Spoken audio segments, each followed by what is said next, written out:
इस वीडियो में हम लोग ए समरूपता सीखने वाले हैं जो एनसीईआरटी के प्रमेय 6.3 है।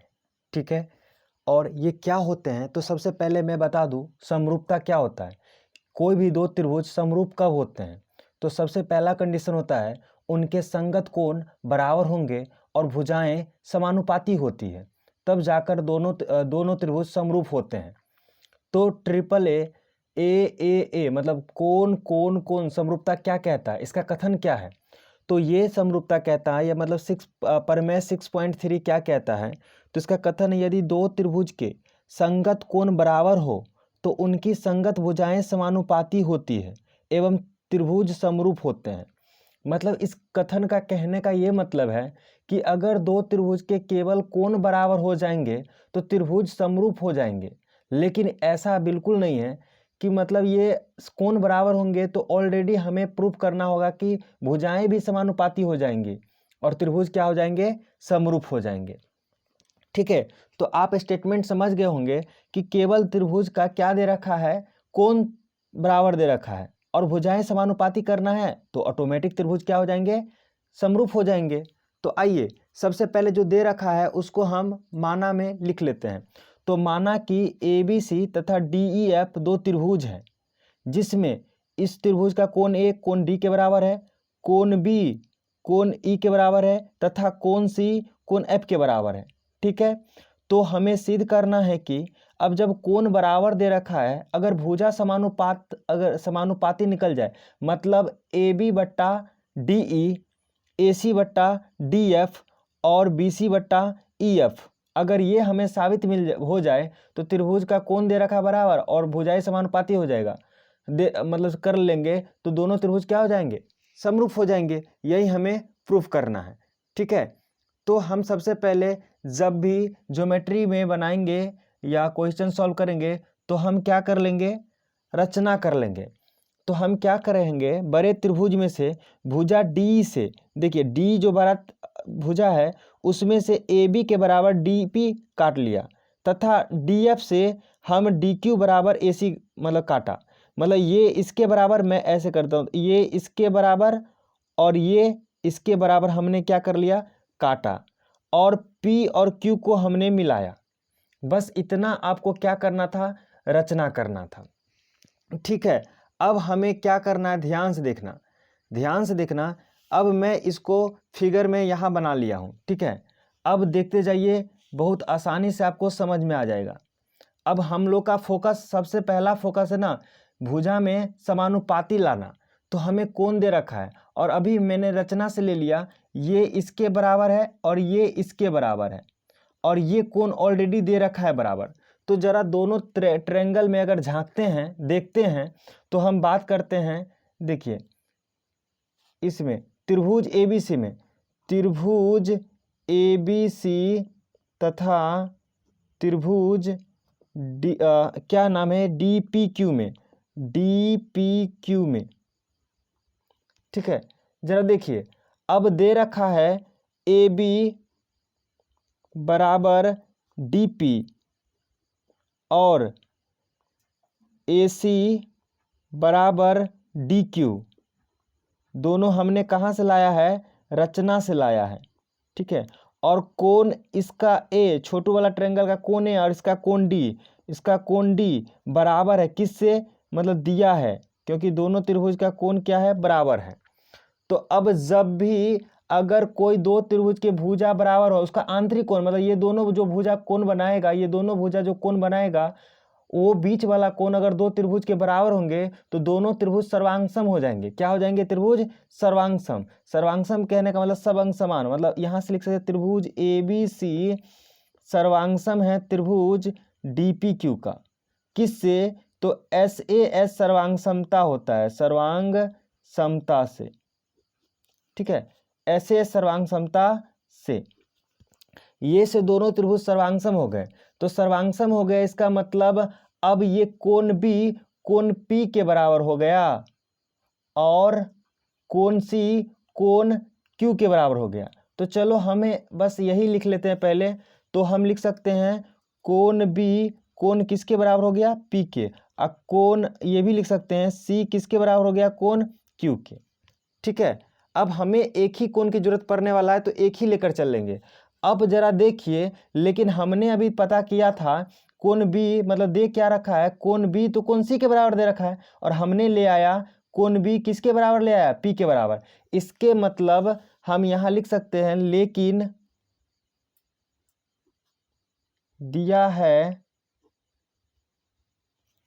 क्या दिया है, कोण बी किसके बराबर है, कोण बी किसके बराबर है, कोण ई के, कोण ई के। तो यहां से आप पता लगा कि कोण बी पी के बराबर है, कोण बी ई के बराबर है। तो इसीलिए हम क्या लिख सकते हैं, कोण पी बराबर कोण ई। मतलब हम क्या लिख सकते हैं, कोण पी या कोण ई क्या हो गया, बराबर हो गया। और आपको देखने से पता चल रहा होगा, अगर ये दोनों कोण को देखोगे तो ये दोनों क्या है, संगत कोण है। तो हम लिख सकते हैं संगत कोण से, सॉरी यहां दिख नहीं रहा होगा, सॉरी, हाँ, तो यहां लिख सकते हैं संगत, ये दोनों कोण क्या है, संगत कोण से।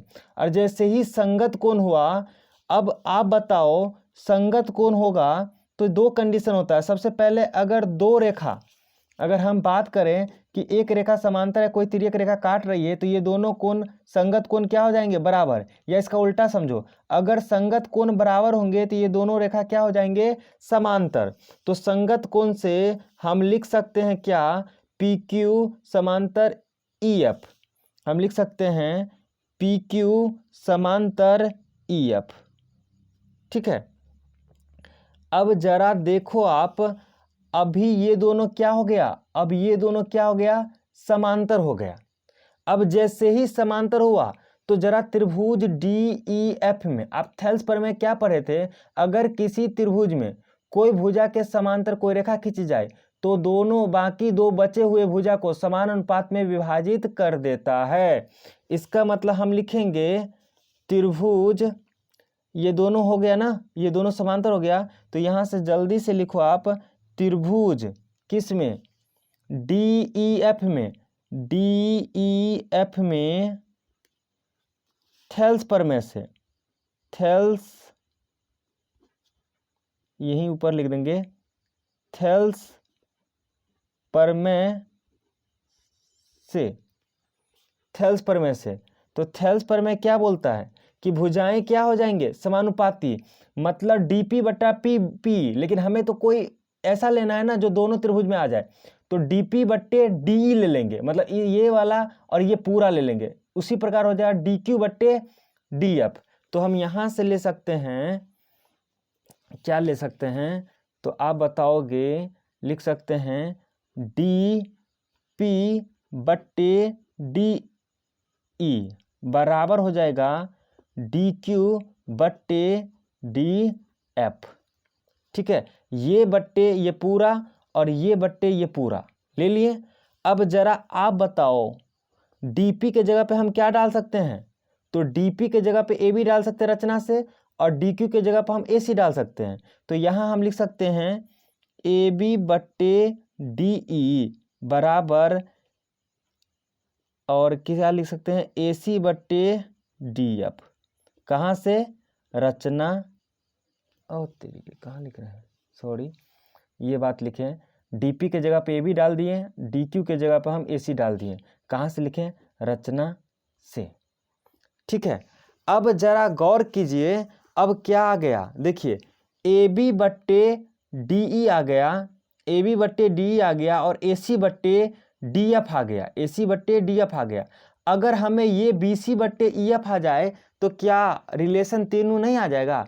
तो जिस प्रकार हम ये लाए हैं ना, उसी प्रकार हम ये भी ला सकते हैं। तो यहाँ कुछ और नहीं लिखना है, बस यहाँ लिख देना है इसी प्रकार, इसी प्रकार क्या, अब दो कोई ले लेते हैं, इसी प्रकार हम जैसे ये बट्टे ये बट्टे ये बट्टे ये लाएं, तो उसी प्रकार हम लिख सकते हैं ए बी बट्टे डी ई बराबर है हो जाएगा बी सी बट्टे ई एफ।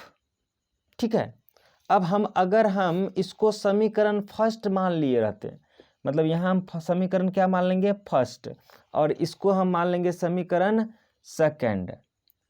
अब समीकरण फर्स्ट एंड समीकरण सेकंड से तो क्या हो जाएगा, सारे भुजा क्या हो जाएगा, समानुपाती हो जाएगा। सारे भुजा क्या हो जाएगा, समानुपाती होगा। मतलब हो जाएगा ए बी, देखते जाओ, ए बी बट्टे डी ई बराबर ए सी बट्टे डी एफ बराबर बी सी बट्टे ई एफ हो गया। भुजाएं क्या हो गया, समानुपाती, और कोण सबका बराबर दे रखा था, इसीलिए दोनों त्रिभुज ए बी सी समरूप हो गया त्रिभुज डी ई एफ के। ये वाला त्रिभुज ए बी सी समरूप डी ई एफ के, यही क्या हो गया आपका प्रूव्ड, यही था प्रूव्ड करना। तो समझ गए होंगे कैसे कैसे गए। एक बार आप कॉन्सेप्ट फिर से समझ लीजिए। क्या हमने करा, सबसे पहले हम बड़े त्रिभुज को मतलब ऐसे भागों में काट दिए कि इसके बराबर ये कर लिए, इसके बराबर ये कर लिए। जैसे ही ये बराबर हुआ, बीच वाला कोण बराबर हो गया, तो दोनों त्रिभुज क्या हो गया, सर्वांगसम। सर्वांगसम के कारण ये कोण इसके बराबर हो गया। ठीक है, ये कंसेप्ट समझना बहुत जरूरी है। ये इसके बराबर हो गया, और ये जैसे ही इसके बराबर हो गया, लेकिन बी तो ई के बराबर था, तो बी ई के बराबर, अब बी ही एफ पी के बराबर। इसके कारण ये दोनों क्या हो गया, इक्वल। ये दोनों इक्वल हो गया, तो ये दोनों क्या हो गया, समांतर। संगत कोण से ये दोनों समांतर हो गया। और जैसे ही समांतर हो गया, तो किसी त्रिभुज में अगर कोई रेखा समांतर हो जाता है तो थेल्स प्रमेय लगाते हैं। थेल्स प्रमेय ये बट्टा ये पूरा कर दिए, ये बट्टा ये पूरा कर दिए। इसका तो भाई हम इससे इसके बराबर काटे थे, तो इसके जगह पर हम ये डाल दिए, तो ये बट्टे ये पूरा, ये बट्टे ये पूरा। अगर ये बटे ये पूरा, ये बटे ये पूरा आ गया, तो उसी प्रकार से ये बटे ये भी ला सकते हैं। तो समीकरण ये बटे और ये बटे जो लाए थे, तो हम दोनों समीकरण को हम सॉल्व कर दिए, तो ये आ गया तीनों भुजाएं समानुपाती आ गया। इसीलिए त्रिभुज क्या हो गए, दोनों समरूप हो गए। आई होप आपको क्लियर समझ में आ गया होगा। अगर वीडियो अच्छा लगे तो वीडियो को लाइक करें, और कोई भी समस्या हो तो आप कमेंट बॉक्स में कमेंट कर सकते हैं, ताकि मैं इसको अच्छे से और समझा पाऊँ। धन्यवाद।